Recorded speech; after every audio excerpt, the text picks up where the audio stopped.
दोस्तों इस वीडियो में हम देखने वाले एमएड एंट्रेंस 2022 के बारे में। देखिएगा, किसी ने पूछा था कमेंट करके कि बीएड के बाद किस तरीके से एमएड कर सकते हैं और एमएड का फ़ायदा क्या है। तो इस वीडियो में आपको जो है बिल्कुल सही जानकारी आपको दी जाएगी। और देखिएगा किस तरीके से आप जो है सीसीएस यूनिवर्सिटी के द्वारा आप जो है फ्री सीट के द्वारा जो है एमएड कर सकते हैं। और इसमें देखिएगा आपको ज़्यादातर यूट्यूब पे आपका सही जानकारी जो है नहीं मिल पाएगी। आपका किस तरीके से आपका सिलेबस क्या होता है, किस तरीके से आपका एग्ज़ाम होता है, कट ऑफ कितनी जाती है और आपका पिछली बार 2021 में कितना जो है कट ऑफ निकला था कैंपस के लिए और अलग अलग जो आपका सरकारी सीटें उनके लिए। तो आपको बिल्कुल सही जानकारी दी जाएगी और आपको जो है इस वीडियो में आपको जो है पेपर सहित आपको बताया जाएगा किस तरीके से आप जो है बीएड के बाद जो है आप एमएड कर सकते हैं। बाकी देखिएगा एमएड का जो फ़ायदा अभी उसके बारे में हम बात करेंगे। सबसे पहले बात कर लेते हैं, ये फीस वगैरह आपका दी होती है इसमें आपका फॉर्म भरने की। आपका जनरल और ओबीसी के लिए आपका 700, बाकी एससी एसटी के लिए 500, ये आपका चेंज होता रहता है इसमें आपका जो है। इसके बाद आपका जो एग्ज़ाम पैटर्न की बात करें तो ये जो एग्ज़ाम होता है ये होता है 3 घंटे का। जिस तरीके से बीएड की परीक्षा इंट्रेंस एग्ज़ाम होता है 3 घंटे का, उसमें पूछा जाता है आपका 100 क्वेश्चन, लेकिन इसके अंदर जो पूछा जाएगा आपका 250 क्वेश्चन पूछा जाएगा आपका। यानी कि आपको 250 क्वेश्चन सोल्व करने होंगे आपको 3 घंटे के अंदर आपका। ठीक है। और इसके बाद देखिएगा इसमें एक क्वेश्चन जो होता है आपका 1 नंबर का होता है। और कुल मिला के आपका ये जो पेपर होगा 250 क्वेश्चन का, 250 नंबर का होगा। और इसमें जो है निगेटिव मार्किंग इसमें नहीं होती। ठीक है। लेकिन बीएड एंट्रेंस में क्या होता है 1/3 की आपकी निगेटिव होती है। तो याद रखिएगा आपको जो है पूरा क्वेश्चन जो है अटेम्प्ट करके आना है। चलिएगा इसके बाद देख लेते हैं। देखिएगा यहाँ पे आप जिस टाइम पर आप फॉर्म भरोगे तो किस तरीके से आपका जो है वेटेज नंबर इसमें दिया जाता है। देखिएगा अगर आप जो है हाई स्कूल जो है फर्स्ट क्लास से पास है, यानी कि आपका फर्स्ट आपका है, तो आपको यहाँ पे 5 नंबर जो है दिया जाएगा। बाकी आपका अगर 55% आपके नंबर है हाई स्कूल में तो आपको 3 नंबर दिया जाएगा। चलो मैं आपको फर्स्ट के लिए बता रहा हूँ। देखिएगा इंटर में अगर आपकी फर्स्ट है तो आपको 5 नंबर दिया जाएगा। ग्रेजुएशन में अगर आपका फर्स्ट डिवीज़न है तो आपका जो है इसमें 10 नंबर मिलेगा ग्रेजुएशन में। ठीक है। और इसके बाद अगर आपका बीएड के अंदर आपका फर्स्ट डिवीज़न होगी तो आपको 15 नंबर मिलेगा। और इसके बाद देखिएगा एमए एमएससी एमकॉम का इसमें जो है जो फ़ायदा होता है बहुत ज़्यादा, ये आपका इसके लिए जो है 15 नंबर आपको दिया जाता है। अगर आप एमए भी कर लेते हैं बीएड के बाद जो है आप एमए करते हैं या एमए पहले करते हैं उसके बाद बीएड करते हैं तो आपका ये 15 नंबर आपको एक्स्ट्रा दिया जाएगा। कुल मिला के अगर आपका मान लीजिएगा एमए एमएससी एमकॉम में आपका फर्स्ट डिवीज़न नहीं होता, यानी कि आपका जो है 50% या 55% होता है, 55%, तो भी आपको जो है इसमें 11 नंबर मिलेगा। 11 मानकर चलिएगा। अगर 11 नहीं भी अगर आपका फर्स्ट है तो आपको पूरा 15 नंबर मिलेगा। कुल मिला के आपका जो 50 नंबर है ये आपका 50 नंबर आपको यहीं पर मिल जाएगा। यहाँ पे आपको नंबर जोड़ते हुए चलना है तो आप फर्स्ट मान के चलिएगा। और आपका अगर एमए एमएससी एमकॉम नहीं है तो ये 15 नंबर हटा दीजिएगा। केवल आप इतना जोड़कर चलिएगा, क्योंकि इससे क्या फ़ायदा है, इससे ये फ़ायदा है कि आप फ्री सीट कैसे ले सकते हैं। इसके बाद देखिएगा यहाँ पे आपका जो सिलेबस है आपका, देखिएगा इसमें 1 से लेके 50 क्वेश्चन तक जो मिलेगा आपको हिंदी मिलेगा, यानी कि आपका लैंग्वेज मिलेगा। बहुत ईजी पेपर होता है, जैसे आपका बीएड एंट्रेंस का होता है उससे भी ईजी मानकर चलिएगा। बाकी आप हिंदी सोल्व कर सकते हैं या इंग्लिश सोल्व कर सकते हैं। इसके बाद आपका 51 से लेके आपका 100 तक, यानी कि कुल मिला के आपका नहीं, आपका जो है 150 क्वेश्चन तक मिलेगा। 100 क्वेश्चन जो आएगा हिंदी के बाद या आपका इंग्लिश के बाद 100 क्वेश्चन आपको मिलेगा रीजनिंग का। इसमें अलग अलग टाइप की रीजनिंग होती है। रीजनिंग ज़्यादा कठिन नहीं होती, बहुत मीडियम होती है एक तरीके से। और रीजनिंग आपके 100 क्वेश्चन आएंगे तो इसमें क्या होता है 10-10 क्वेश्चन का जो है पेयर होता है। कभी 10 क्वेश्चन दे देगा, ये दे देगा कि ये सबसे लंबा है, रीना सबसे लंबी है, पूजा उससे छोटी। इस तरीके से 10 क्वेश्चन, एक क्वेश्चन सेट करवाएगा पूरा और उसी में से 10 क्वेश्चन आपसे पूछ लेगा। ठीक है। और इसके बाद कभी 5 नंबर का पेयर देगा, कभी 3 नंबर का पेयर देगा। तो कुल मिला के आप जो है अच्छे से रीजनिंग का तैयारी करके जाइएगा। 100 क्वेश्चन है, आराम से जो है 70 75 80 आराम से निकाल लोगे।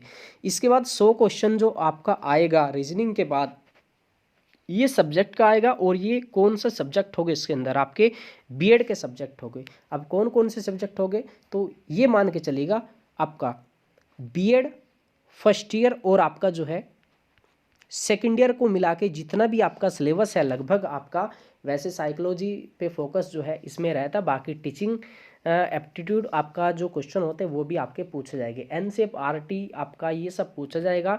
और आपकी प्रौढ़ शिक्षा क्या है इसमें, एनसीईआरटी क्या है, एससीईआरटी क्या है, वो सभी आपका पूछा जाएगा। ठीक है, प्रयोजनवादी क्या है आपका, व्यवहारवादी कौन से है, तो ये सब क्वेश्चन आपके पूछे जाएंगे इसमें। ठीक है, तो आपका 45 या 50 नंबर आपका पहला हो गया था, फॉर्म भरते ही आपका ये मिल गया था आपको। इसके बाद आपका ये कितना हो गया, ये हो गया आपका 250 क्वेश्चन, 250 नंबर का। तो कुल मिला के आपका ये हो गया 300 नंबर। ठीक है, ये तो आपको मिल गया पहले। अब देखिएगा जो मेरिट निकली थी 2021 में आपकी कैंपस की, वो निकली थी 180। अगर आपका 180 नंबर है, 180, 182, 185 या 175, अलग अलग कैटेगरी वाइज था, 2-4 नंबर ऊपर नीचे था, तो आपको जो है कैंपस मिल जाएगा। या आपका जो है मेरिट के अंदर काफ़ी जो है कॉलेज है, कई सारे कॉलेज है उसमें जिनमें फ्री सीट है, तो उसमें आपका नंबर आ जाएगा। बाकी इसके बाद आपकी जो सेकंड लिस्ट निकलती है आपकी, ठीक है, ये तो आपकी फर्स्ट राउंड की काउंसलिंग होगी, इसमें इतने तक।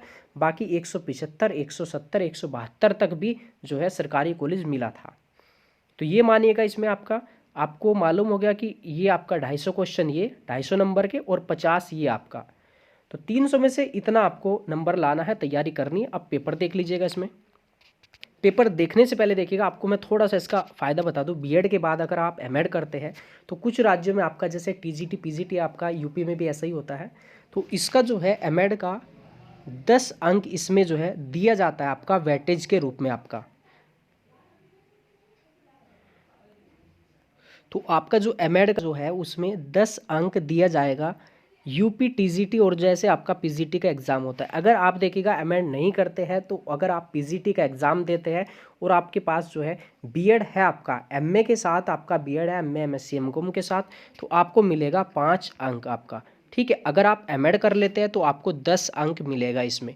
बाकी कुछ राज्यों में आपका टीजीटी पीजीटी में जो है अलग अलग जो है उसमें अंक दिया जाता है, कुछ परसेंट आपका। यूपी के अंदर ये है। बाकी देखिएगा यूपी के अंदर जैसे आपका बीटीसी कॉलेज आपके डाइट आपका जो है डाइट में भी आप जो है पढ़ा सकते हैं। बाकी आपके कुछ बीएड कॉलेज आपके जैसे प्राइवेट कॉलेज है, उसके अंदर आप जो है बीएड को जो है पढ़ा सकते हो एमएड करने के बाद आप इसमें, और उसमें भी आपकी अच्छी खासी सैलरी होती है। बाकी देखिएगा अगर आप एमएड कर लेते तो आप एजुकेशन से जो है आप नेट का एग्ज़ाम भी दे सकते हैं। इसके अलावा और भी कई सारी वैकेंसी होती है जिसमें आपका एमएड का जो है वेटेज दिया जाता है। बाकी कुछ कुछ जगह आगे जाके आपको प्रमोशन में भी बहुत ज़्यादा आपको हेल्प करेगा अगर आप एमएड कर लेते हैं बीएड के बाद। देखिएगा आपका ये पेपर है, देखिएगा हिंदी में व्यंजन की संख्या कितनी है, आपका स्पर्श व्यंजन के कितने वर्ग है आपके, ये आपके क्वेश्चन पूछे गए थे आपका। देखिएगा इसमें ये आपके हिंदी के आपको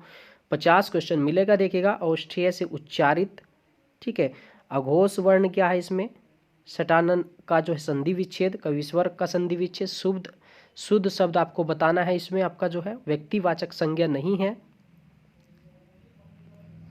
ठीक है, तो ये आपको क्वेश्चन मिलेगा और बहुत ही अच्छे से आपको जो है इसकी तैयारी करके जाना है। ठीक है, और ये जो इंट्रेंस पेपर है आपका पिछले वर्ष का, ये है सीसीएस यूनिवर्सिटी आपका जो मेरठ द्वारा जो है ये कंडक्ट कराया जाता है एग्ज़ाम। देखिएगा पूर्वी हिंदी की बोली नहीं है, बिहारी हिंदी की बोली है। बाकी अगर आपका यूनिवर्सिटी अलग है तो आप बता दीजिएगा, उसके बारे में भी जो है एमएड की जो भी इंफॉर्मेशन होगी आपको दे दी जाएगी। बाकी ये सीसीएस यूनिवर्सिटी के लिए था। देखिएगा ये इस तरीके से 50 क्वेश्चन आपके हैं, और इसके बाद ये आपकी सेकंड लैंग्वेज आपकी इंग्लिश है। हिंदी नहीं करते तो आप इंग्लिश कर सकते हो। बाकी आप अच्छे से तैयारी करते तो फिर सीट बहुत आसानी से निकाली जा सकती है इसके अंदर आपका एमएड में। बाकी अगर आप प्राइवेट से करोगे तो फिर वही आपका जो है 75 से 80 हज़ार के आसपास आपका फ़ीस लगने वाला है इसमें। और अगर आप गवर्नमेंट से करते हैं तो वही आपका जो है नॉर्मली, बस थोड़ा सा उसमें आपको रेगुलर थोड़ा सा जो है क्लास भी करनी पड़ेगी आपको जो है, असाइनमेंट वगैरह सब आपकी टीचिंग वगैरह सब होगी इसमें। आपका देखिएगा ये रीजनिंग है, देखिएगा आपका यदि प्लस का भाग और माइनस का गुणा कर दिया जाए तो इस तरीके से आपके देखिएगा कितने सारे क्वेश्चन इस पे पूछ ले। कम से कम इस पे अकेला 10 क्वेश्चन पूछा गया है, 10 7-8 क्वेश्चन इस तरीके से आपको बताना है। ये ऐसे करके आपके देख लीजिएगा, इसको पूरे 100 क्वेश्चन हो जाएंगे रीजनिंग के।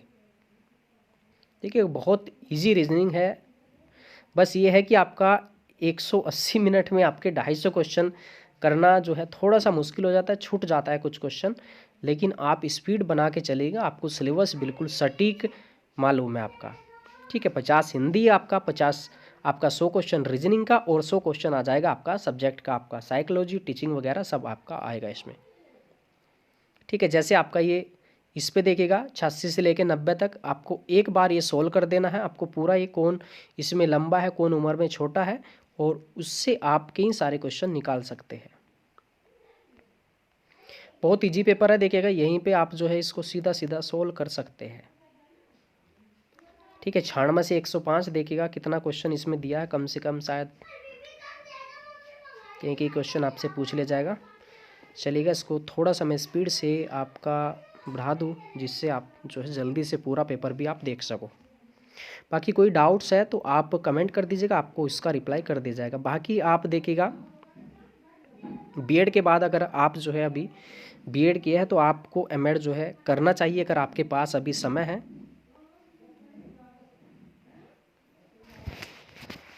और जैसे अभी देखिएगा वेटिंग जो लिस्ट अभी टीजीटी की वो क्लियर नहीं हुई है, जैसे आपका पूरे पूरे नंबर है आपके, कुछ अभ्यर्थी ऐसे अगर एमएड होता तो बहुत पहले जो है ये क्लियर हो जाता। देखिएगा कितना इजी इजी क्वेश्चन पूछा है। मुंबई महाराष्ट्र, भोपाल आपका ये मध्य प्रदेश।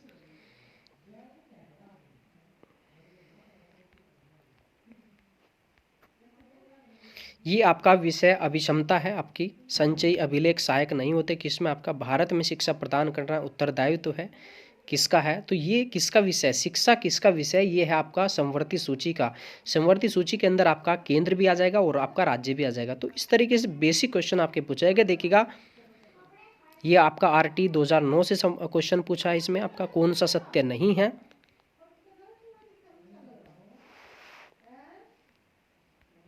सामाजिक परिवर्तन देखिएगा मोरिसन आपका। और ये देखिएगा ये फेमस क्वेश्चन है आपका जो है साइकोलॉजी का, थॉर्नडाइक, पावलोव, स्किनर और कोहलर किस किस पे इन्होंने जो है प्रयोग किया है। बहुत बेसिक क्वेश्चन इसमें आपका पूछा जाएगा। आदर्शवादी कौन है देखिएगा, वुड डिस्पैच, सैंडलर आयोग, हार्ट, ये सब पूछा जाएगा इसके अंदर आपका। तो आपको अच्छे से क्लियर हो गया होगा पूरा सिलेबस भी आपका, किस तरीके से आपकी मेरिट बनती है आपकी। बौद्ध शिक्षा में पवज्जा का संबंध किससे है, शिक्षा के आरंभ से। वैदिक शिक्षा क्या थी आपकी, अनौपचारिक शिक्षा का स्रोत नहीं है, तो औपचारिक अनौपचारिक ये देखिएगा दर्शन आपके शाक्य कपिल मुनि, योग का पतंजलि, न्याय का गौतम आपका। ये सब बेसिक क्वेश्चन है आपके इसमें। ऑपरेशन ब्लैक बोर्ड आपका देखिएगा, मध्याह्न भोजन आपका मिड डे मील आपका जो है 1995 वाला ये। संप्रेषण किंडरगार्टन का शाब्दिक अर्थ क्या है, ये केंद्रीय प्रवृत्ति की माप आपका। अग्रिम संगठक प्रतिमान ये आशुबेल का, ये तो शायद यूपी टेट में भी इस बार पूछा है। तो कुल मिला के आपका जो है 250 क्वेश्चन हो जाएगा। देखिएगा वाटसन क्या है, वर्दीमर क्या है, सिगमंड फ्राइड क्या है, मनोविश्लेषणात्मक आपका। थोड़ा सा ये दिक्कत होती है जब आप इंट्रेंस मान लो आपने दिया होगा या आप देने वाले, तो आपको जो है पेपर नहीं मिल पाता जल्दी से किसी पे, या यूट्यूब पे जो है आपको नहीं मिल पाएगा। तो उससे क्या होता है सिलेबस आपका क्लियर नहीं होता। सिलेबस आपका क्लियर हो तो आपको एक सीधा सीधा आप सटीक तैयारी उसकी 5 से 6 दिन में केवल रिवीजन करना होता है इसका बस। देखिएगा ये कब लागू हुआ, 1 अप्रैल 2010 ये आपका। ठीक है, एनसीएफ 2005। औपचारिक अनौपचारिक भरमार क्वेश्चन आपको मिलेगा इसके अंदर आपको। देखिएगा पियाजे साहब इसमें पूछा है, गिलफोर्ड पूछा है इसमें, अरस्तु आपका, और राष्ट्रीय शिक्षा नीति से पूछा है, ब्लूम टैक्सोनॉमी ये आपका, ठीक है, एक्टोमॉर्फी, एंडोमॉर्फी, ये क्वेश्चन पूछा इस बार जो है यूपी टेट में भी आपका, जो सेल्डन द्वारा प्रतिपादित ये जो है इसमें अलग अलग शब्द है। ये देखिएगा, ये आपका जो सूत्र है आपका माध्य मध्यांक बहुलक का, ये सुपर टेट में पूछा था पिछली बार, काफ़ी अच्छा क्वेश्चन है ये आपका। सृजनात्मकता का तत्व नहीं है, प्रवाह है, मौलिकता है, आनुवंशिकता। ये देखिएगा, सैंडलर आयोग आपका 1917, हंटर आपका 1882, और आपका जो है ये आचार्य नरेंद्र देव। तो कुल मिला के आपके हो गए 250 क्वेश्चन आपका, ठीक है, 250 क्वेश्चन, और ये आपको सोल्व करने होंगे आपको 3 घंटे के अंदर, यानी कि आपका 180 मिनट में आपका, ठीक है। जो क्वेश्चन आपको नहीं आता सीधा जो है उसको फिल कर दीजिएगा, क्योंकि नेगेटिव मार्किंग नहीं है इसमें, ठीक है। और कन्फ्यूजन ये बना रहता है क्योंकि आपको जो पेपर मिलेगा उसमें कुछ भी नहीं लिखा होगा, बस आप बीएड के बाद आपने बीएड एंट्रेंस दिया होगा, आप एमएड एंट्रेंस दोगे तो आपके मन में ये रहेगा कि बीएड में 1/3 नेगेटिविटी इसमें भी होगी, तो आप जो है क्वेश्चन छोड़कर नहीं आना, ठीक है। आराम से आपका फ्री सेट निकल जाएगा, आपको बिल्कुल क्लियर, आपको मालूम है क्या क्या इसकी प्रक्रिया है। बाकी इसका फॉर्म कब आएगा, तो इसका जो फॉर्म है आपका, पहले बीएड का फॉर्म आएगा, उसके कुछ टाइम के बाद जो है इसका एमएड एंट्रेंस का फॉर्म आ जाएगा आपका सीसीएस यूनिवर्सिटी का।